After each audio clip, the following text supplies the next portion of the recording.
Alamin, kembali lagi di Islam Itu Indah, masih membahas tentang tema yang luar biasa. Anak-anak itu urusan berdua loh. Nah, gini. Gimana Ustaz? Tanpa menyinggung perasaan siapapun, Betul. tidak ada maksud menyinggung siapa. Nah, ini kadangkala terjadi terbalik.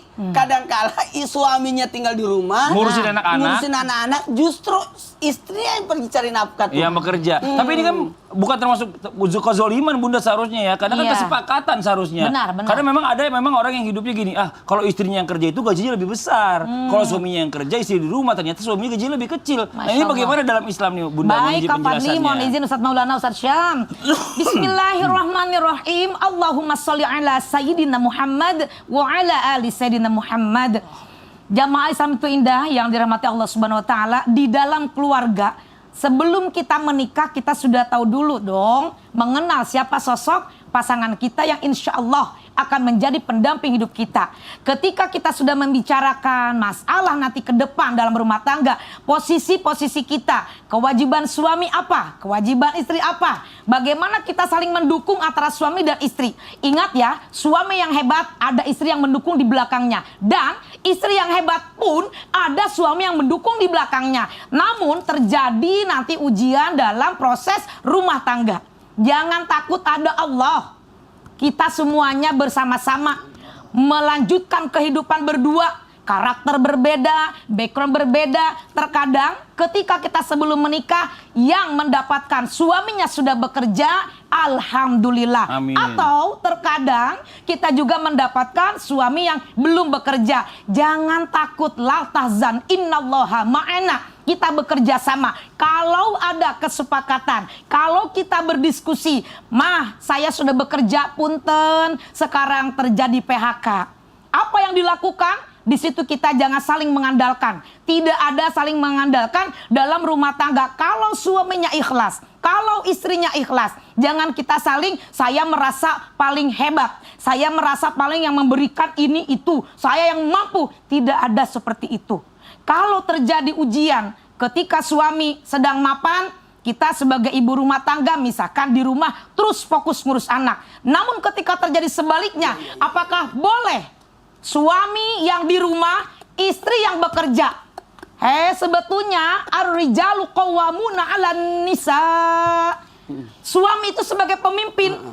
Pemimpin itu membawa nakoda kan? Membawa jamaah, membawa penumpang. Dalam rumah tangga, pemimpin itu dia membimbing istri, membimbing anak. Tapi kalau terjadi seperti itu, tetap ingat suami itu harus ada wibawa, harus bertanggung jawab. Apapun kita coba dulu, jangan menyerah. Gak ada kata-kata menyerah, karena mencari nafkah itu kewajiban daripada suami, fix. Istri kalau bekerja di luar, sah-sah saja, boleh-boleh saja, dengan catatan izin tidak dari suami. Betul. Izin kalau diizinkan ya silakan. Tetapi kalau suami sudah bekerja dan mendapatkan rezeki di luar, itu rezeki bersama. Ketika suami bekerja kan juga tidak, ini sudah rezeki saya, kamu ya kamu, anak ya anak, tidak kan? Kita bersama-sama. Namun tetap istri kalau sudah memiliki penghasilan di rumah, di luar rumah, jangan menyepelekan keadaan suami. Mentang-mentang saya sudah bisa mendapatkan uang lebih banyak atau gimana, atau sebaliknya suami lebih rendah pendapatan dari kita, kita sampai tidak menghargai, tidak menghormati suami. Jangan ya, punten. Di Islam Itu Indah kita belajar bersama-sama. Yuk kita perbaiki. Jangan saling menyalahkan, jangan saling melemparkan, dan jangan saling merasa paling baik, merasa paling berjasa. Kalau misalkan terjadi seperti itu, sekarang ini berbeda dengan tahun atau zaman dulu. Sekarang sudah ada persamaan daripada wanita atau laki-laki yang mampu bekerja di luar, tetapi misalkan suami mengurus anak untuk sementara. Ingat, jangan selamanya. Untuk sementara kita dengan keadaan sedang darurat, iya silahkan. Betul. Tapi kalau selamanya nggak bisa. Tetap suami yang harus bertanggung jawab. Sebagai kepala keluarga. Berarti kalau istri bekerja, berarti tetap ada andil suami dong. Iya dong. Iya. Paling nggak suami itu nganterin. Iya. Dan kan? izin. Iya, izin. Ya, izin restunya. Betul. Keamanannya. Dan juga para suami yang mungkin gajinya lebih kecil daripada istri, nggak usah berkecil hati. Iya. Di rumah itu bisa bisnis online. Nah, ini bisa. sekecil apapun gaji suami itu akan berkah. Betul. Karena itu kewajiban. Sebesar apapun gaji istri itu adalah sebagai tambahan, Masya bukan Allah. sebagai kewajiban. Bukan yang utama. Camkan itu. Setuju. Iya. Nah sekarang kita lanjut lagi nih buat jamaah Islam itu yang ada di rumah. Jamaah. Nah sekarang kita pengen tahu alasan-alasannya, masalahnya yang tentang syar'i ya di dalam Islam. Karena memang ada nih kalau kita bicara masalah tentang istri yang pengennya udah deh urusan anak-anak biar saya aja yang ngurus. Ya biar aja suami kerja cari rezeki. Dia nggak butuh kebantuan suami untuk ngurus anak di rumah. Itu boleh nggak? Apalagi kalau suaminya suka off air di luar ya kan. Suka banyak dari kota ke kota pindah-pindah. Kan nggak bisa ngurus anak tuh. Ustaz Syam, mohon izin penjelasannya. Bapak itu langsung mengarahkan pada posisi saya. Saya kan ditembak mati. Jadi ini tidak gibah. Tidak gibah ini. Silakan Ustaz Syam. Kami guru Ustaz Maulana, Bunda Tuti, Iya, Ustaz Li, Mas. serta guru-guru kami yang dimuliakan Allah Subhanahu wa taala. A'udzu billahi minasy syaithanir rajim. Allah. Ya ayyuhalladzina amanu qu anfusakum wa ahlikum naran waquduha an-nas wal hijarah 'alaiha malaikatun ghiladun shidadun la ya'sunallaha ma amarahum.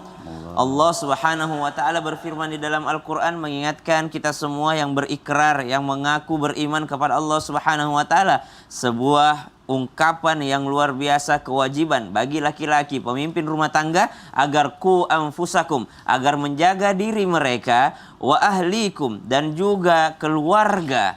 Jadi yang bertanggung jawab atas diri dan keluarga adalah seorang pimpinan rumah tangga. Maka kalau dalam keadaan darurat, kalau dalam keadaan darurat saja, kalau dalam keadaan mendesak saja, sehingga ternyata ada keadaan-keadaan di mana laki-laki ini mesti keluar rumahnya. Apakah tidak boleh? Justru memang fitrahnya laki-laki keluar rumah. Para sahabat Nabi SAW terkadang safar dan safarnya tidak mungkin PP, tidak mungkin pagi pergi pulang sorenya. Safar mereka adalah keluar rumah sampai berbulan-bulan karena berjualan mungkin jauh sampai ke negeri Syam. Maka mereka pun dititipkan anak-anak. Seperti kisah daripada Ummu Salamah yang dititipi oleh suaminya anak-anaknya, sehingga pada saat suaminya pulang daripada pekerjaannya ternyata mendapati anaknya sudah meninggal dunia. Maka subhanallah, memang ada beberapa keadaan seorang istri dititipkan anak-anak oleh suaminya karena suaminya keluar untuk bekerja. Maka yang pertama syaratnya secara syar'i, suami keluar rumah untuk mencari nafkah yang halal. Memang dia kesulitan untuk mencari di kampung sendiri, akhirnya dia mencari di kampung yang lain yang mana itu membutuhkan waktu yang lama. Namun bukan berarti ini adalah sebuah excuse, ini adalah sebuah izin agar suami tidak pulang-pulang. Tidak, agar suami lepas tanggung jawab dalam mendidik anak-anaknya, hanya mendidik, hanya memberikan nafkah materi saja. Tidak, tentu saja di zaman sekarang alhamdulillah Allah mempermudah kita dengan ada telepon, dengan ada video call. Maka tidak mungkinlah seorang ayah video call hanya melepas kangen saja. Sisipkan di dalamnya adalah isyarat-isyarat atau dakwah-dakwah atau ada sampaian binaan daripada ayahnya. Maka itu yang pertama, jangan terlepas sama sekali nol. Maka yang pertama itu. Yang kedua, kapan seorang istri lah yang mendidik anak-anaknya? Kalau dalam keadaan suaminya adalah misalnya mu'allaf gitu ya. Memang seorang istri lah yang lebih tahu tentang tata cara sholat. Kenapa kita harus memaksakan suami yang mengajarkan sholat, sedangkan dia juga adalah seorang mu'allaf yang baru belajar sholat? Kenapa harus memaksa? Kamu lah yang ngajarin anakmu mengaji, padahal istrinya lebih rajin pengajian, padahal istrinya lebih mengerti membaca Al-Quran, suaminya mungkin belum terlalu bisa baca Al-Quran. Maka dalam keadaan seperti ini, istri juga ikut bertanggung jawab. Nanti kalau dia salah di hadapan Allah Subhanahu wa taala, disalahkan, kenapa anakmu tidak bisa baca Quran? Suamiku ya Allah tidak pernah ngajarin. Padahal ternyata istrinya yang sanggup untuk mengajarkan, namun berlepas diri juga daripada hal tersebut. Jadi keadaan-keadaan inilah ada makanya pernikahan tersebut kema'rufan, atau yakni saling mengerti satu sama lain, saling mengetahui satu sama lain kekurangan dan kelebihannya. Wallahu taala alam. Pantes Ustaz Maulana suka video call sama anak-anaknya. Iya, minimal. Nanti kita rapat ya. Kita rapat salah. Kita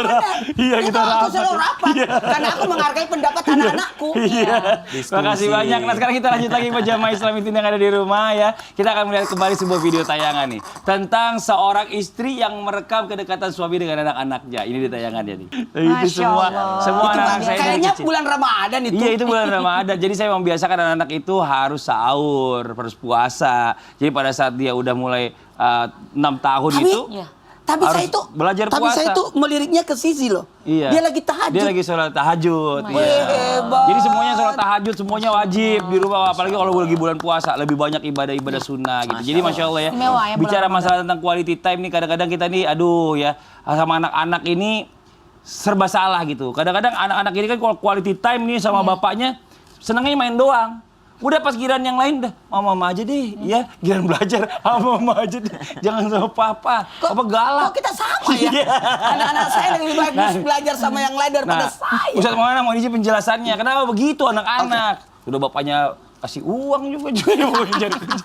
Ya silakan. Izin Ustaz Sam dan Bunda Tuti dan semua orang tua dimanapun berada, bukan berarti kami yang ada di sini lebih baik dalam mendidik dibanding yang ada di rumah. Bisa jadi yang lagi nonton lebih berpengalaman, lebih sukses dibanding kami yang ada di studio ini. Bismillahirrahmanirrahim. Allahumma shalli ala sayyidina Muhammad wa ala sayyidina Muhammad.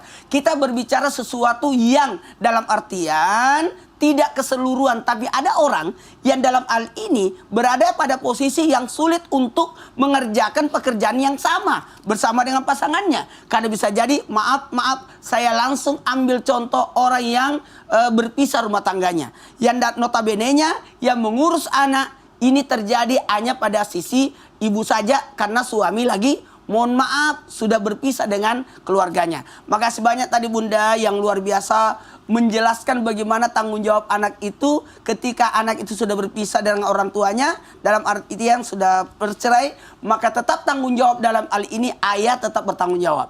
Nah, terjadi pada posisi ketika ini kalau yang biasanya kan suami tanggung jawab, istri mendidik, dan dalam hal ini terjadi permasalahan rumah tangga, suami sudah jauh. Dalam artian sudah punya rumah tangga sendiri. Sementara istri sendiri yang mengurus anak-anak. Nah, bagaimana caranya? Harusnya sosok tanggung jawab ini tetap pada posisi ayah. Karena kenapa? Karena tidak ada mantan anak. Sekali lagi, tidak ada mantan anak. Kapanpun tetap anak itu. Tetap tanggung jawab dari orang tuanya meskipun orang tuanya sudah bercerai. Sekali lagi, meskipun orang tuanya sudah bercerai. Maka harusnya ketika terjadi seperti ini, anak yang jadi korban. Ingat, anak yang jadi korban ketika terjadinya perpisahan. Maka sebanyak Mas Fadli sudah memberikan contoh bagaimana sosok ayah tetap bertanggung jawab. Nah, ini harusnya gini. Di hari kemudian saja, di sorga saja akan ada pertemuan. Sosok orang tua akan mendatangi anaknya, sorga anak-anaknya. Begitupun anak mendatangi sorga kepada orang tuanya. Itu dari kemudian, apalagi di dunia ini. Maka ketika ada terjadi seperti ini, kamu harus tinggal sama ayah. Tidak boleh. Anak tidak boleh dipaksakan. Pada posisi kebutuhan, ini makasih banyak, ada namanya pengadilan agama. Ketika terjadi seperti ini, ada hak anak. Bagaimana sosok anak itu yang masih dekat sama orang tuanya dalam hal ini ibu, maka pada posisi ini berada pada posisi ibu. Tapi bisa jadi anak itu berada dalam pengasuhan ayahnya jikalau ternyata yang bermasalah ini adalah istrinya. Mohon maaf, kalau yang bermasalah istri maka kembali pada pengasuhan pada ayah. Nah, di sinilah letaknya ada namanya pengadilan yang menentukan siapa yang sebenarnya menempatkan hak asuh terhadap anak. Jadi kalau sudah ditetapkan, bukan berarti sudah ditetapkan pengadilan bahwa yang hak asuhnya adalah ibu, berarti ayah tidak tanggung jawab. Tetap ada tanggung jawabnya. Karena mohon maaf, pertanggungjawaban ini bukan hanya di dunia. Kembali diingatkan, akan ada pertanggungjawaban di akhirat. Maka sosok yang kita langsung tanamkan begini, yang jadi korban adalah anak. Ku ampusakum wa ahlikum nara. Ini yang selalu diingatkan, dirimu dan keluargamu. Bukan berarti ketika sudah berpisah, bukan lagi keluarga, tidak ada mantan ayah, tidak ada mantan anak, tidak ada mantan ibu. Meskipun sudah bercerai, dia adalah ibu dari anak-anakku. Betul. Camkan ini, ibu dari anak-anakku. Maka harusnya tetap ada tanggung jawab. Masya Allah. Jadi masalah tanggung jawab ini bukan hanya berarti mereka masih dalam keadaan posisi menikah ya. Ya. Tapi seandainya mereka sudah bercerai, maksud Ustaz Maulana, itu pun masih tetap menjadi tanggung jawab Tanggung masing-masing. jawab. Kalau Ayahnya perlu gini. anak-anak, ibunya anak-anak Kalau gitu. perlu ada mediasi. Iya. Mediasi bagaimana dia bisa ketemu setiap Sabtu, Betul. setiap liburan. Oh, khusus liburan dibawa ke ayahnya. Iya, karena memang itu tanggung jawab masing-masing dari kedua orang tua itu tadi. Nah, sekarang kita bicara masalah tentang anak. Anak ini adalah investasi kita nih sebagai orang tua, Benar. baik itu di dunia ataupun di akhirat. Benar. Nah sekarang apa yang harus kita pelajari nih dalam Islam nih sebagai orang tua? Apa yang harus kita miliki nih? Mohon izin penjelasannya Bunda. Baik, Ustaz Kak Fadli, mohon izin Ustaz Maulana, Ustaz Syam. Subhanallah walhamdulillah wala ilaha illallah wallahu akbar wala haula wala quwata illa billahil aliyil azim. Di era milenial sekarang ini berbeda pola didik kita, pola asuh kita kepada putra-putri kita. Kenapa? Karena di zaman dulu belum ada era globalisasi, digitalisasi, dan era gadget apapun. Jadi ketika kita mendidik anak di era milenial, kita ini terbentur dengan masalah punten banget, masalah handphone. Nah ini nih ya, terkadang kita ini sulit. Anak sekarang lebih berdekatan dengan gadgetnya. Gitu ya. Lebih dekat dengan gadgetnya. Tapi bagaimana kita sebagai seorang ibu, seorang ayah, kita harus banyak belajar. Anak di zaman sekarang ini kritis. Anak di zaman sekarang ini cerdas-cerdas. Untuk anak-anak yang berada di seluruh Nusantara ataupun dimanapun berada, subhanallah. Luqman Hakim di dalam Al-Quran telah dijelaskan. Allah berfirman dalam surah Luqman ayat 12, bagaimana konsep mendidik anak. Dan itu berlaku bukan hanya untuk dulu, tapi berlaku untuk era zaman sekarang. Yang pertama, kita dalam mendidik anak itu harus ikhlas. Jangan sampai mendidik itu saling menyalahkan. Ini tugas ayah, ini tugas ibu. Tetapi Allah memberikan konsep pertama, ajarkan anak itu pondasi keimanan. Ajarkan anak itu satu, cara bersyukur, berterima kasih. Maka kita ajarkan kepada putra-putri kita, ucapkan salam, mohon maaf, permisi, minta tolong, terima kasih. Itu ungkapan-ungkapan terbaik. Qaulan sadida, qaulan ma'rufa, qaulan layyina. Kita sebagai orang tua, hidup di zaman modern, anak kita harus ikhlas. Keduanya, ajarkan anak kita pondasi agama. Kenapa? Karena agama itu yang akan menjadi benteng daripada anak-anak kita. Kalau kita dari rumah sudah membentengi anak kita dengan keimanan, mengajarkan ketauhidan, mengajarkan tentang hal-hal terbaik, contoh akhlak Kangjeng Rasul kepada putra-putri kita, dan kita pun mencontoh terlebih dahulu. Jadi anak-anak sekarang itu kalau hanya kita bicara tanpa kita mencontoh terlebih dahulu akan dibalikan. Mama nyuruh sholat. Mama udah sholat belum? Pa nyuruh sholat. Papa udah sholat belum? Kalau zaman dulu kan mendengar suara buka pintu orang tua dari kamarnya menuju kamar kita, mau bangunin sholat aja kita udah takut, udah pengen bangun duluan. Oh, kalau sekarang mah sampai tadi Kak Fadli teng tereng teng teng, sampai dipukul-pukul. Masya Allah, saking apa? Nah ini pola asuh kita di era milenial ini memang kita harus punya ilmunya. Ilmunya apa? Sabar, ikhlas, sabar. Kemudian kalau kita sudah menjadikan anak kita ini betul-betul investasi akhirat, bukan hanya di dunia, itulah pendidikan yang utama. Di dalam Al-Quran disebutkan dalam surah An-Nisa, Bismillahirrahmanirrahim, wal yakhshalladzina law taraku min khalfihim dzurriyyatan dhi'afan khafu 'alaihim falyattaqullaha wal yaqulu qaulan sadida. Janganlah kita ini meninggalkan anak keturunan kita lemah. Lemah apa? Lemah iman, lemah ekonomi, lemah pendidikan, lemah lingkungan, lemah karakter dan figur. Masya Allah. Tapi ya enak tuh bener kalau misalnya anak-anak itu kalau misalnya suka ngebalikin. Naura, kamu udah cukup umur, nak. Kamu menikah. Abang nggak usah suruh-suruh saya, abah dulu yang menikah. Wah itu baru. Itu mah diharapkan. Itu aku harapkan, nak. Gitu. Tapi kayaknya belum ada kata-kata itu. Iya. Naura masih belajar ya. Saya kepengen juga itu kalau setelah banyak. Oke kita lanjut ya, ada pertanyaan bagus nih dari Instagram nih. Assalamualaikum Ustaz. Waalaikumsalam warahmatullahi wabarakatuh. Kok saya nggak mirip mukanya sama ibu sama bapak saya ya? Terus kalau saya mirip-mirip artis Korea gitu, boleh nggak sih katanya? Ya Allah, gimana Ustaz Maulana? Boleh nggak Ustaz Syam, Ustaz Maulana? Berbicara tentang boleh nggak orang itu berkomen supaya bisa sama dengan memirip-miripkan bisa-bisa. Ah. Kok aku mirip ini artis ini ya? Masya Allah. Harusnya dia bersyukur dimiripkan kepada orang tuanya karena apa hikmah dibalik kenapa Allah menciptakan kita dimiripkan wajah orang tua supaya kita tidak pernah melupakan orang tua. Mas. Ya, kalau enggak ada fitnah. Iya. Mirip bapak ibunya. Anak siapa ini? Pasti ada tetangga ini. Ada tetangga yang nyinyir mulutnya begitu bisa jadi kan? Ya Ustaz Kalau Syam Mas ya? Fadli itu mirip artis luar negeri, mirip siapa? Saya enggak, saya enggak mau ngomongin. Saya tahu, ada mirip Siapa, Ustaz? artis Siapa, yang sangat siapa? mirip sama Mas Fadli. Siapa? Namanya Padlan. Itu harus dalam Kalau negeri. dimirip-miripin kebaikan Iya. mah alhamdulillah aja. Alhamdulillah aja ya. Kebaikan aja gitu ya. Kalau misalnya karena imannya, karena ibadahnya, Oh, Masya karena Allah. ilmunya, Kesolehannya. misalnya. Ya. Nanti kita lanjut lagi. Baik. Baca lagi pertanyaan yang berikutnya yang di rumah, jangan kemana-mana. Kita akan segera kembali lagi tetap di Islam itu Indah. Jamaah, oh jamaah. Alhamdulillah. Iya ya. Kalau seandainya orang